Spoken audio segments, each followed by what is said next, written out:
Shri Chaitanya DSC తిరుపతికి స్వాగతం. మరి అదేవిధంగా గణిత్ స్టడీస్ యాప్కి స్వాగతం. మన శ్రీ చైతన్య డిఎస్సిలో డైలీ జరిగినటువంటి టెస్ట్లో అగ్ర విజేతలుగా నిలబడటం అనేది జరిగినటువంటి అభ్యర్థులను ఒకసారి మనం వెల్కమ్ చెప్తాం. అందులో మొదటి వ్యక్తిగా అగ్రస్థానం రాష్ట్ర స్థాయిలో మనకు జరిగినటువంటి ఎగ్జామ్లో రాష్ట్ర స్థాయిలో అగ్రస్థానంలో నిలబడినటువంటి ఫస్ట్ వ్యక్తి లక్ష్మీదేవి మేడం, కర్నూలు జిల్లా. Once again so congratulations madam. 28/2/2026లో జరిగినటువంటి daily online test school assistant social వార్లో అగ్రస్థానం నిలిచినటువంటి లక్ష్మీదేవి మేడం.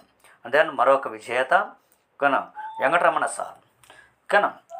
సార్ కూడా వన్స్ అగైన్ కంగ్రాచులేషన్స్. మరొక విజేత రామాంజు సార్, చిత్తూరు జిల్లా సార్ కూడా వన్స్ అగైన్ కంగ్రాచులేషన్స్.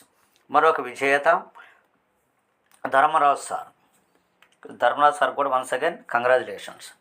అదేవిధంగా మరో విజేత Kanakadurga madam, once again congratulations madam. Next మరొక విజేత నీలకంఠ సార్ కూడా వన్స్ అగైన్ కంగ్రాచులేషన్స్. నెక్స్ట్ మరొక విజేత Srinivas sir, congratulations. And Afrin madam once again congratulations. And then Nageswari madam once again congratulations. ఇది చదివేటువంటి తత్వం, ఓకేనా.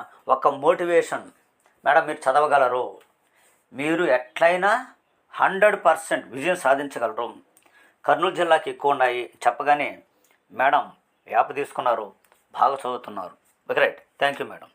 నెక్స్ట్ అదేవిధంగా నాగమణి శంకర మేడం, కృష్ణా జిల్లా మేడం కూడా కఠోరమైనటువంటి శ్రమ కలిగిన వారు. ఈసారి ఖచ్చితంగా మీకు పోస్ట్ వస్తుంది మేడం, నో డౌట్. నెక్స్ట్ మరొక విజేత ప్రసాద్ సార్. ఎప్పుడు చూసినా తూర్పుగోదావరి నుంచి ప్రసాద్ సార్ కంపల్సరీగా మనం